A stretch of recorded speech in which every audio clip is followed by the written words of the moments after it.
founded the team with his mom, his dad, his brother, and immediately when the team came in, the thing that struck me, and at this point in time, really the league was at a crossroads. This was 2002, and we were kind of going from really a local league to more of a regional league. And it became evident to all of us in the league and on the board that Scotty and Monadnock, they were doing things a little bit different. They were really the first team, really under Scotty's guidance, that really got actively involved with the community. Really got the team behind community involvement. You could really see that, the level of support that the team was having with the community and the things that they were doing, it was just a little bit different than what everybody else was doing. And one of the things that I noticed right away, my phone started ringing and said, geez, Tom, teams that would go up to play the Marauders, geez, they're really, it's amazing the community support they have. It's amazing what they're doing up there. Can you give me the guy's name and number that's running the team? Would like to ask him maybe how we can do some of the things that they're doing. So I said, geez, let me call Scott. I think he might have his hands full running his team for the first, for the first year. Well, I called Scott, and Scott and I had a great conversation. Tom, absolutely, positively, anybody that wants to call me in the league, be willing to help out anybody. We're all in this thing together. Anybody that wants to call me from the league, be more than happy to let them know what we're doing and maybe how they can adapt it to what they're doing in their community. So that first year, he probably had 3 or 4 teams call him, and instantaneously they were like, geez, Tom, this guy's great. He had a lot of great ideas. The stuff he's doing really isn't novel, but it's a lot of common sense stuff. You just gotta, roll up your sleeves and do it. So at the end of the season, I called up Scott to thank him, and we had a very long philosophical discussion about, in his estimation, where he thought the league could go 2, 3, 5, 7, 8, 10 years down the road. So I said to Scott, I says, after about an hour and a half conversation, I said, great, you've just been deputized, you're my next vice president. So Scott jumped right in, hook, line, and sinker, jumped right in. And what he did for the league, and he was in the board, he served from 2003 to 2006. It was 4 years. And in those 4 years, the approach he took with the league, with the board of directors, was to really getting us to think more regionally as opposed to locally, and running the league like a business. It was very, very important. No league at this level really did that before. And it was very pivotal. Those 3 years that Scott was on the board, that was when we had experienced our biggest growth spurt that we've had to date. And the board grew. We brought on Dennis Faulkner, a director of marketing, promotional director. We did all the right things, really, thanks to Scott. Meanwhile, while all this was going on, Scott never wavered from his commitment to his team.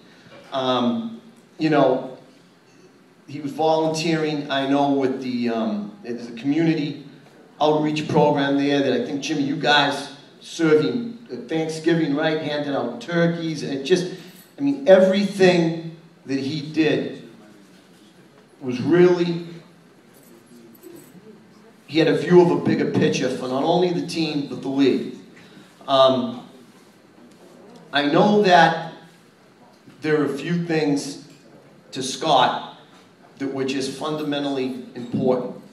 And everybody that went up, besides him being a fantastic player, he was a great defensive tackle, and everybody that went to play Monadnock said, Tommy, they're organized, they're clean, they're well coached, they're physical, they do everything the right way.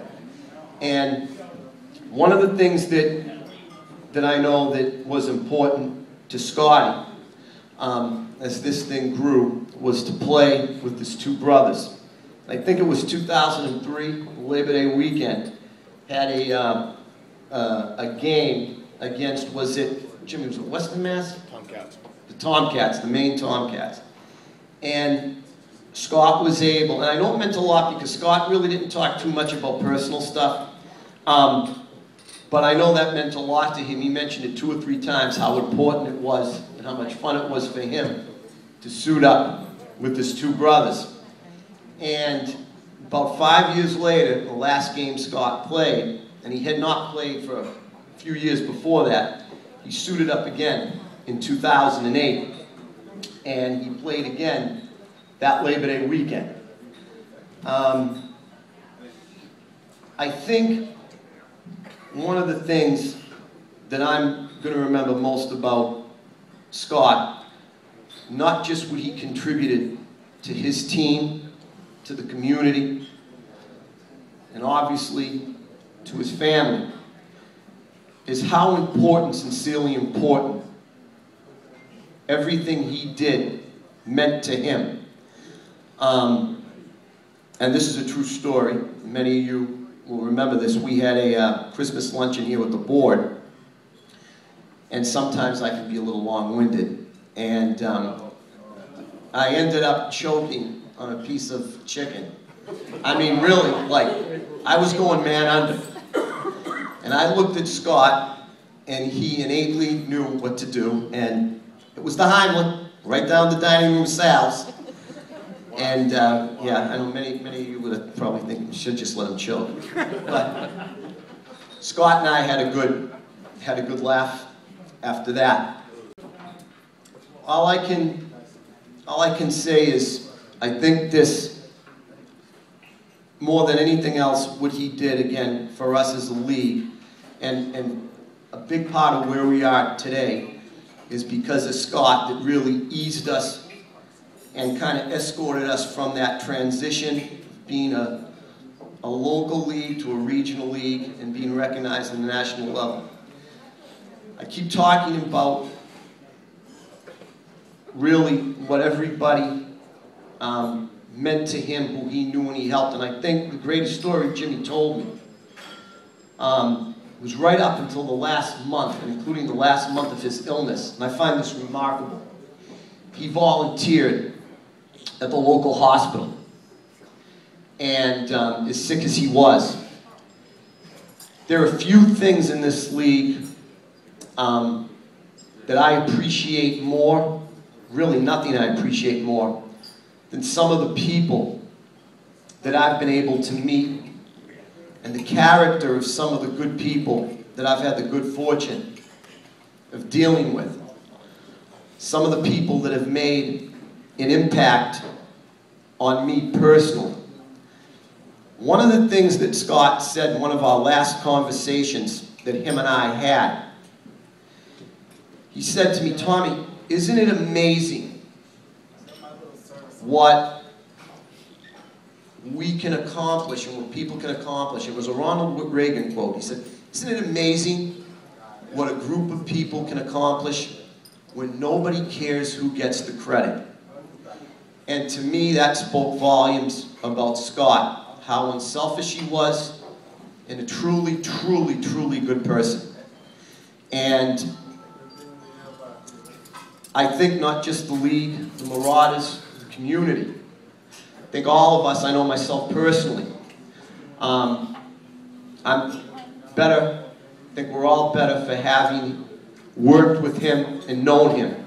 So tonight, it's my sincere honor and privilege. I want to thank the Cote family. Jimmy, thank you. It's my honor and privilege to induct Scott Cote. No one better deserved than him to the New England Football Hall.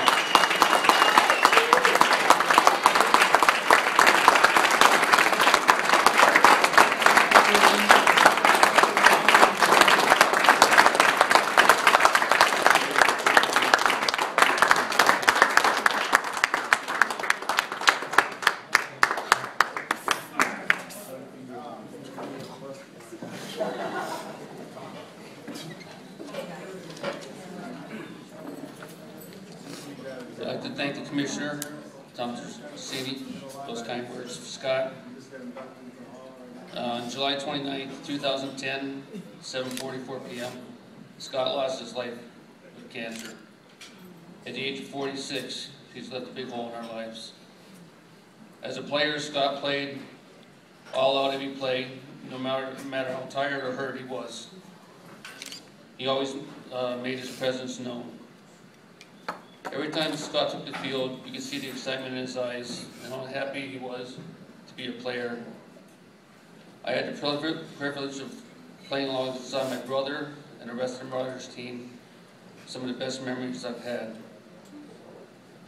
If someone was to approach Scott and wanted to play football, he would not turn them away. He would always find a place for them. That's why he loved this league so much. There was always a place for someone who really loves the game and wants to play. I'd like to finish off by just telling you a short story Scott would like to always tell us. A few years ago, Scott attended an open house at one of his kids' schools. He was in one of the classrooms looking around when a young boy came up to Scott and said, "Are you number 99? Scott looked down, a little surprised and happy that the little boy had recognized him. Scott replied, "Yes, I am number 99. The little boy then turned to the classroom doorway and yelled, "See, Mom, I told you he was number 99. So you see, Scott made an impression on everyone he met, no matter what the age. So on behalf of the entire Cote family, his Marauder teammates, I am pleased to accept Scott's induction into the Hall of Fame.